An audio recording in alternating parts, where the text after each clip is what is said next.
Okay,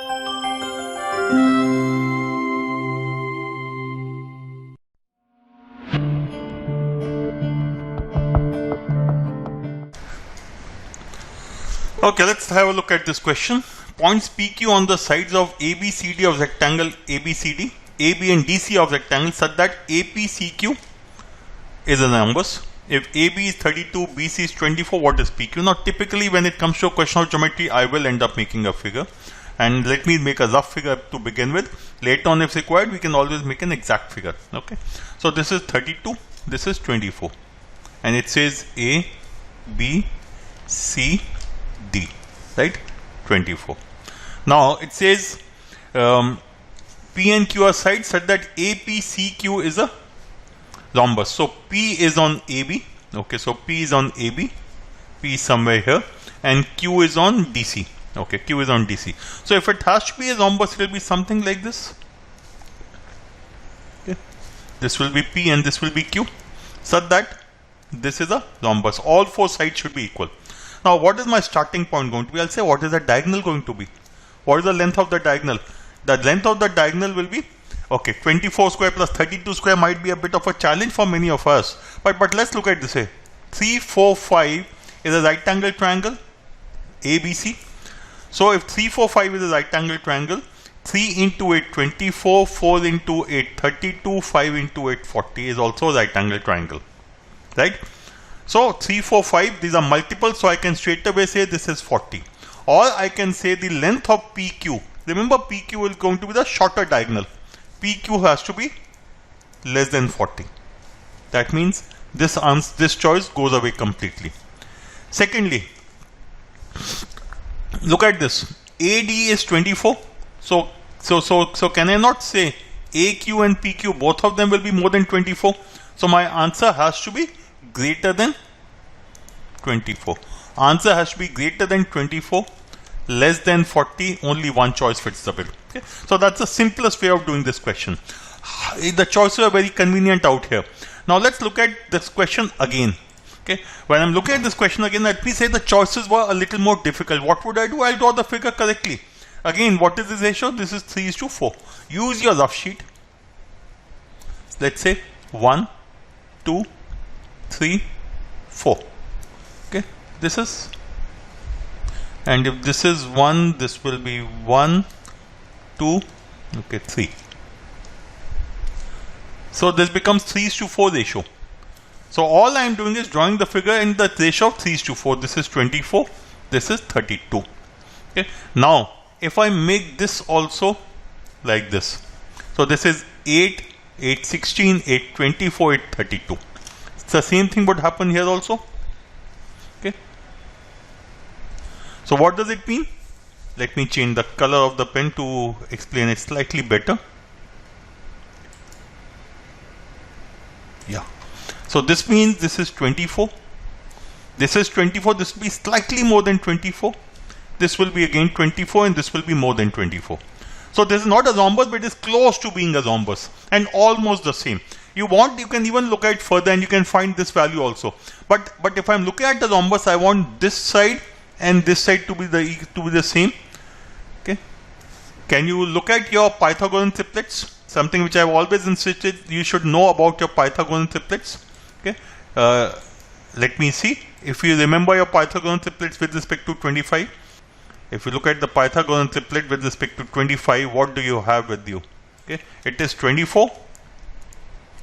25, 7. Is this not a Pythagorean triplet? If this is a Pythagorean triplet, then I'll say let this be 20. Okay, let me again, I'm changing the color. Hopefully I'll not mess it up this time.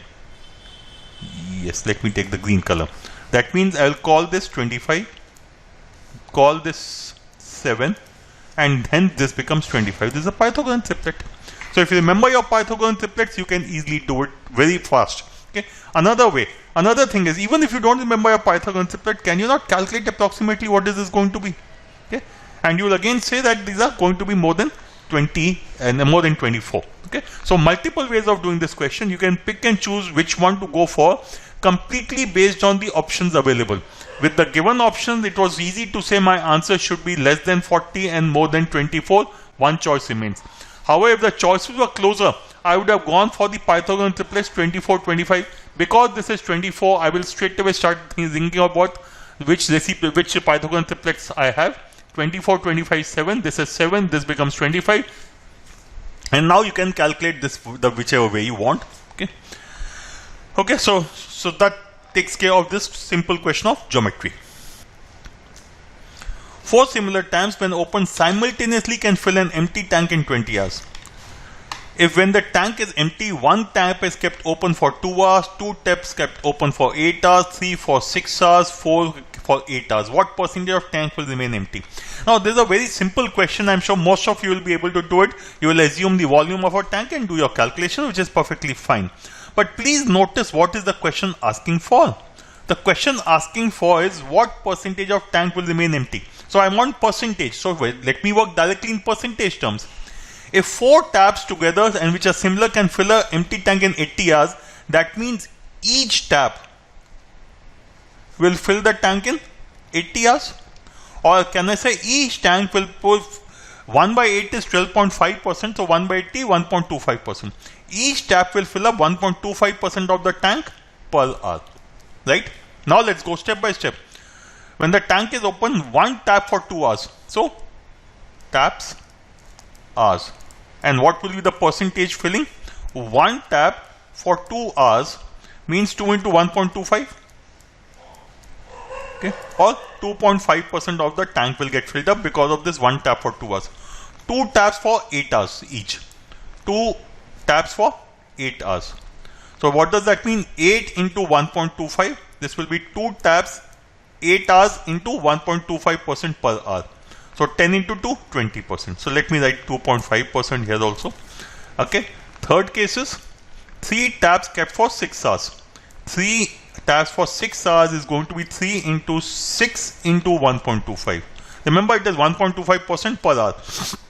6 into 1.25 will be 7.5 into 3, 22.5%. And what is the last one? 4 taps are kept open for 8 hours. 4 taps, 8 hours. Remember what was 8 hours? 8 into 1.25 is 10. So 4 taps for 8 hours is going to be 40%. So what percentage of the tank has been filled? 20, 40, 60, 70, 80, 82.5, 85% of the tank has been filled. You are left with balance 2.5%. Oh, so I'm sorry. The balance remain empty will be 15%, not 2.5%. 15% is going to be the answer. Okay. So if you can work directly in percentage terms, you will end up saving a lot of time. Question 54. A batsman played n+3 innings and got out on all occasions. His average score on these n+3 innings was 59 runs and he scored 40, 32 and 25 in the last 3 innings. The batsman scored less than 78 runs in each of the first 10 innings. In these n innings, his average was 75 runs and lowest was x runs. What is the smallest possible value of x? Okay. Now when you look at this particular question, I'm sure all of you can solve it by calculating the values. You'll say n+3 into 14 into 59 is equal to 75 and etc. etc. No issues with that. My point is, can you use deviation and do the same question faster? Look at it this way. What is the average? 59. So if I'm removing 3 innings, okay, when you are removing 3 innings, how much is the loss? Effectively, these 3 innings have a total score of 40, 32 and 25. 72 and 25, 97 runs. If I exclude these 3 from your total, 97 is removed. But what is your average? Your average is 59. For 3 innings, the average will be 59 into 3, or the sum will be 59 into 3. 59 into 3, 16 into 3 is 180, so 177. So when these 3 people are removed, or these 3 innings are removed, what is the extra which accrues to the remaining innings? The difference between the two. These 3, when they were part of the group, were equivalent to 59 each, or total of 177. When they are going out of the group, they are taking away 97 and they are leaving behind 177 minus 97, 80. So what will be the new average? It will be the old average plus the deviation, which is 80, divided by the equally dividing among all the remaining innings. And as per the question, this is equal to 75, which implies n is going to be 5. 75 minus 59 is 16. So 80 by 16 is 5. So n is equal to 5. Okay. Now let's look at the second part. Okay. In these 5 innings, his highest score is less than 78. His average is 75. Okay. So let's look at this way. Supposing he gets 77 in each of the 4 innings. Each of these 4 innings, if he's getting a 77, and he's got the minimum score in 1. How much is each of them more than the average? Each of them is 2 more than the average. What is the average? 75. So there is a positive deviation of 8. So what should this be? This should give a negative deviation of 8. What is the average? The average is 65. So x should be 75 minus 8, which is 67. Deviation method reduces your calculation, saves a lot of time. So please try doing these kind of questions using deviation method. If you are not sure, then obviously you have to go with the longish method. And yeah, but that will take a little extra time, which is okay. Okay, question 55. A function f is defined recursively by f1, f2, f1 equal to f2 equal to 1, fn. Okay, this is a pattern question. This kind of question, your task is very simple. Please write down first 5, 6, 7, maybe 10 terms. You will find the pattern, get the answer from there. So let's check out. What is f1? 1. f2? 1. f3? What does the question say? fn is equal to fn minus 1 minus fn minus 2. So 0. So 1 minus 1, 0. f4? 0 minus 1, minus 1. f5? minus 1 minus 0, minus 1. f6? minus 1 minus 1, 0. f7? 0 minus 1 plus 1. f8? 1 minus 0 is 1. Do you see a pattern emerging? f1, f2, f7, f8. Let's see if this pattern continues. f9? 1 minus 1, 0. Same as f3. We have got the pattern. I'm just doing the last one just for the record purpose. 0 minus 1, minus 1. So what is your pattern? This is your pattern. 1, 1, 0, minus 1, minus 1, 0. 1, 1, 0, minus 1. Again, we'll have the same things because we have the same first 4 figures. So what does it mean? The pattern is given to us. It is a cyclicity of 6. So what should do? 2, 0, 2, 1 divided by 6. If the remainder is 1, the answer should be f1. If the remainder is 2, the answer should be same as f2.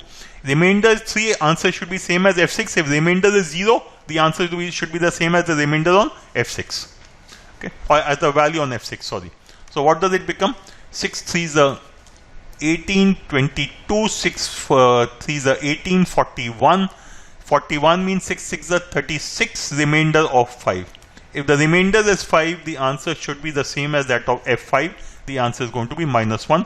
Please remember, these are pattern type questions. Whenever you have such a question, don't think too much. Start writing down the pattern, get the sequence, and that is end of the story for you. On dividing m by n by 9, we get the remainders 2 and 3 respectively, where m and n are 2 natural numbers. Find the remainder when m to power 25 plus n to power 25 is divided by 9. This is a kind of question where people waste a lot of time because they refuse to take specific values. Remember general rule, the general to specific rule, that is what you should apply. What are the 2 smallest numbers which will give you a remainder of 2 and 3 when they are divided by 9?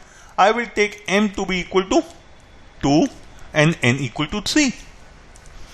If 2 is divided by 9, the remainder is 2. It implies remainder is equal to 2, and this implies remainder is equal to 3. So what do I need to find? The remainder when 2 to power 25 plus 3 to power 25 is divided by 9. 3 to power 25 will be a multiple of 9, right? So no remainder required here. So 0. What about 2 to power 25? 2 cube is 8. This is 2 cube. Okay. Into 2 to power. How much? Okay, into 2 to the power 1. Okay, so 2 to the power 24 into 2. I hope this is fine. So it becomes 2 cube, let me write it properly, into 2. This is 2 to the power 25. Now what is 2 cube? This is 9 minus 1. 2 cube is 8. But this will give me a remainder on dividing by 9. It will give me a remainder of minus 1. But minus 1 has to be raised to the power of 8 into 2. Right? So minus 1 raised to power 8 is 1, which is 1 into 2. So the remainder will be equal to 2. So the answer is 2. Please take specific values. Mn, I am least bothered about Mn. Many times people take M as 2k and N as 3k or 3 something else, 3l, let's say. Why should I do that? I'll take specific values. I'll take 2 and 3 and solve the question much more faster. In an acute angle triangle, the altitude from vertex C upon AB is CD. If AB is 24 and CD is 10 centimeters, find the distance between the midpoints of AB and AD and BC. Okay, let's draw the figure. Geometry means I will draw the figure. Okay, so it's an acute angle triangle ABC. Altitude is given to us as 10. CD is 10 and AB is 24. Okay, find the distance between midpoints of AD and BC. Okay, so midpoint of AD, midpoints of AD and BC. Okay, AD and BC. Okay, let me call these points E and F. We want to find the value of E. Okay, now the moment you look at this question, all numbers are telling you somewhere along the line Pythagoras is going to come into play again. Okay, let's look at this way. If you draw a perpendicular from here, will it not be the midpoint of this particular line? BD, EF, G. Let me say G will be the midpoint of BD, right? So if this is 10, because this triangle BCD and BEG are similar, if this is 10, this will be 5, right? Because DB is double of BG, so this will be 5. If this is 5, I need this. Okay, so what Pythagorean triplet are you aware of? 5, 12, 13. So if it is 5, 12, 13, if this is 5, this should logically be 12 and this should be 13. Pythagoras triplets, extremely important. Please remember them. Okay. Standard question. Many people will be able to do it, I'm sure, but why I'm taking this question up is because if you are a little conscious of the numbers, you can save a lot of time. Okay, let's look at this expression. Where n is a positive integer, what is the sum of dates of n? Effectively, we need to find n. Okay. Now, what is common I will take on the left hand side? I'll take n plus 2 factorial. Okay, right hand side I have n plus 1 factorial. So, I'll say n plus 1 factorial into n plus 2. Right? Inside bracket, what will be left with? 1 plus n plus 3. This is equal to n plus 1 factorial into 624. Right? So, this goes away. What are we left with? N plus 2 into n plus 4 is equal to 624. Now, I'm sure you know that 25 square is 625. That means these two numbers, the product of these two numbers is 624. They should be close. Start checking. 25 into 25 is 625. What should you check for? 24 into 26, because you need the unit digit as 4. So what is 24 into 26? It is 25 minus 1 into 25 plus 1, which is nothing but 625 minus 1. So please remember that your squares, and then you can straight away start working with it. So what does it mean? N plus 2 will be equal to 24, or n will be equal to 22, or the sum of dates will be 4. The key thing out here was to remember 625 is close to 624 is close to 625. So start doing your hit and trials from there. Okay. And if you have done your Vedic maths properly, then it won't be a problem, because I'm sure many of you would remember, those of you who have done a Vedic math session, that 53 into 57 will be right hand side 7 into 3 21, left hand side 5 into 6 is 30. Similarly, if I am looking at 22 into 28, 8 to the 16, 2 into 3, 6. For each positive integer n, the average of first n terms of the sequence is n. What is the 2028th term of the sequence? There are two different ways of doing this question. One method is obvious to say sum of 2020 terms minus sum of 2019 terms should be equal to the 2020 term, right? Okay, Sn minus Sn minus 1 is equal to Tn. That's something which most people would do. But this is a question which you can do it much more faster. Okay, it says for each positive integer n, the average of first n terms is n. If the average is n, what will be the sum? Sum is going to be n square. Okay. For n integers, the average is n. That means the sum is going to be n square. Now, do you remember any formula which tells you that sum of some numbers is n square? Yeah. Sum of odd numbers, odd natural numbers is equal to n square. Sum of first n odd numbers. Let me say sum of first n odd numbers is n square. So what is this? So what is, if you want 2020th term of the sequence, what do you need? You want the 2020th odd number. You want the 2020th odd number. Okay. So what will be the 2020th odd number? It will be 2020 into 2 minus 1. So 4040 minus 1, 4039. Okay, so the answer is 4039. The key thing was here that the sum is n square and the sum of first n odd numbers is n square. So what you are looking for is the 2020th odd number. ABCD rectangle. I am sure when you look at this question, you know what I would be looking for. I will either be looking for this or this. And if I get any one of those terms, I will get the answer. Okay. ABCD rectangle of area 1120 square centimeter. If two semicircular parts with diameters AB and CD and area 128 pi square centimeter each are removed from the rectangle, then find the perimeter of the remaining part. So effectively, there is a kind of question which has come in CAT also multiple times. We are looking at removing these two, the sum of these areas. Okay, and these are, as per the question, these are A, B, C, D. So what is the area of each? Each is 128 pi. So if this is 128 pi and this is 128 pi, this is equivalent to a circle. So pi into AB by 2 square. AB will be the diameter, so AB by 2 square will be the radius. AB by 2 will be the radius. It should be equal to 256 pi. Yeah. So AB square by 4, or let me say AB by 2 is equal to 16. 16 square is 256, so AB is equal to 32. If AB is equal to 32, find the perimeter of the remaining part. The remaining part in terms of the perimeter will have this line also. I am just taking another color. What we want is this, right? And what is going to be this? This plus this will be the two semicircular parts, that arcs will be circumference of a circle. It will be the circumference of a circle with radius equal to, where is it gone? Yeah. It will be circumference of circle with radius equal, AB is 32, so radius equal to 16.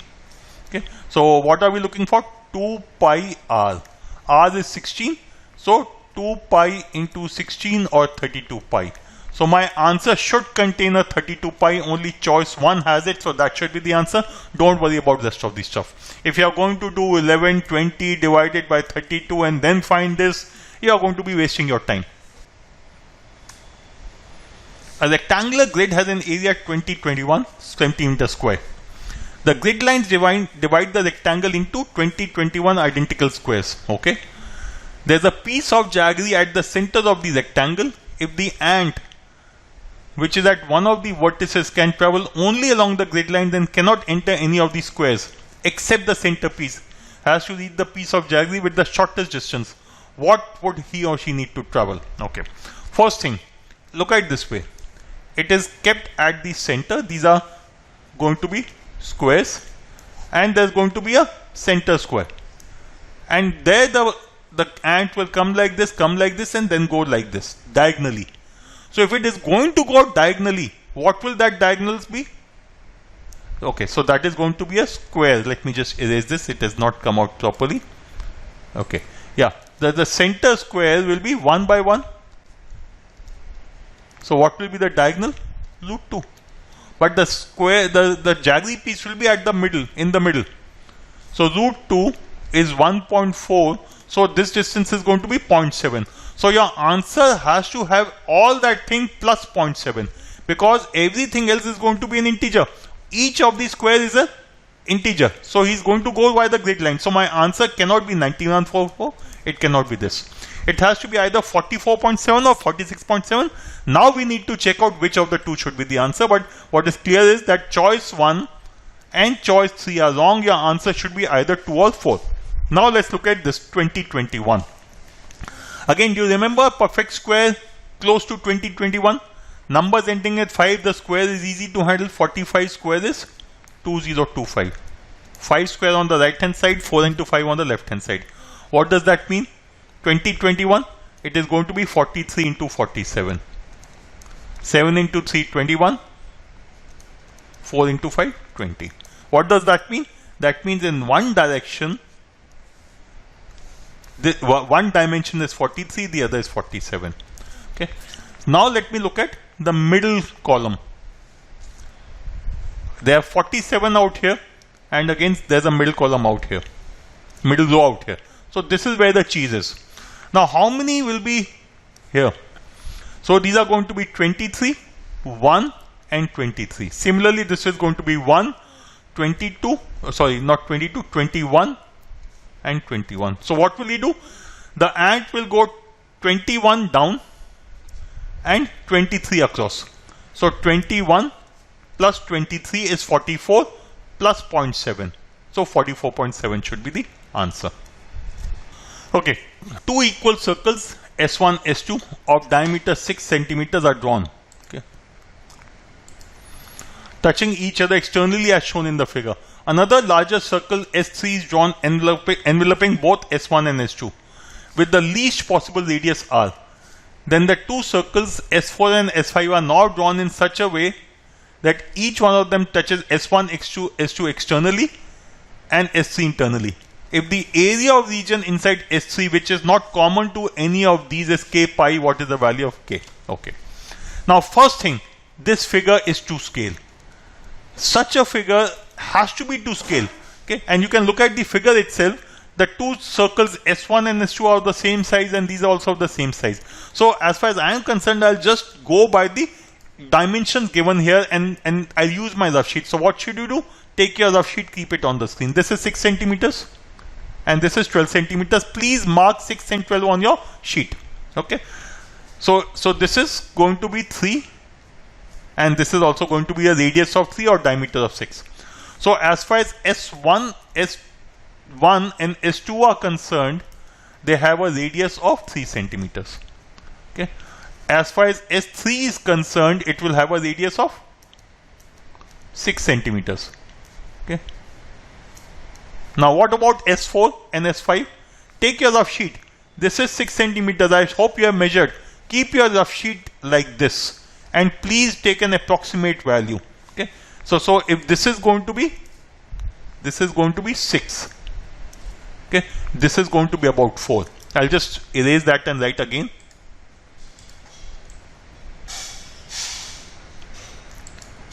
Okay, yeah, let me take another color. Yeah, so using your rough sheet, please look at this way. As per your rough sheet, this line is going to be 6 centimeters.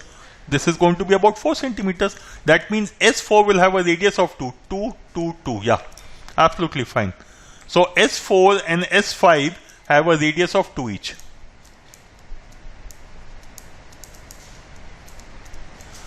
Okay, so what is the area left? Area left, S3 has an area of 6 pi r square or 36 pi is S3. Okay, this should be equal to area of S1 plus S2 is going to be 9 pi plus 9 pi 18 pi plus S4 S5 is going to be r square is going to be 4, so 4 pi plus 4 pi 8 pi plus k pi. So 18 and 8, 26. So K pi should be equal to 10 pi or K should be equal to 10. Measurement was the key thing for this question. If you are going to use geometry, you will be wasting your time as far as this question is concerned. Ram and Shyam approach each other from two ends A and B of a straight road at the same time. Okay. Ram covers 3/5 of the distance AB at a speed of 9 meters per second and rest at 10 meters per second. Ram runs from B to A and back to B in such a way that both of them reach B simultaneously. Find the speed in meters per second of Shyam. Okay. Whatever that distance is, I don't bother about it. Now what does Ram do? He starts from here and he covers 3/5 of the distance at the speed of 9 meters per second. Okay. And the remaining 2/5 of the distance at a speed of 10 meters per second. And then he reaches B. What does Shyam do?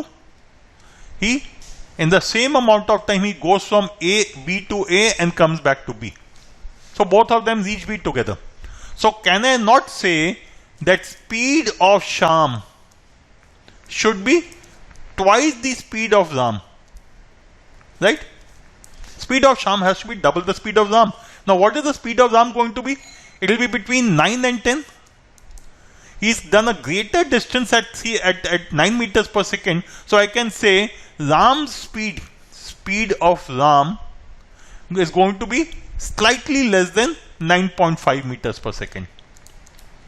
Right? So speed of Shyam should be slightly less than 19 meters per second. Look at these beautiful choices we have. Choice 4 has to be the answer.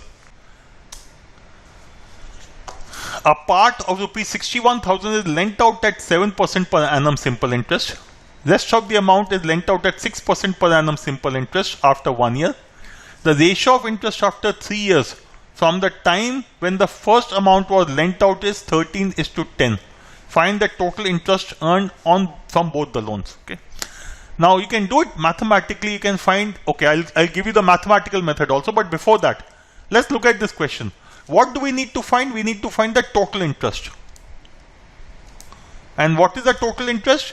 If this is 13x, this is going to be 10x. So can I not say the total interest is going to be 23x? Or my answer should be a multiple of 23. Right? Check out which one of them is a multiple of 23. Okay. 23 into 5 is 115. So 11500 will be a multiple of 23. Choice 1 is wrong. Okay. You can even divide if you want otherwise. Similarly, if I look at 10470, you can use a calculator if you want. 23 into 4, 92. 92 means 12. 127, 23 into 5 is 115. 120, not a multiple of 23. 9660. 23 into 4, 92, 46, multiple of 23. 10740.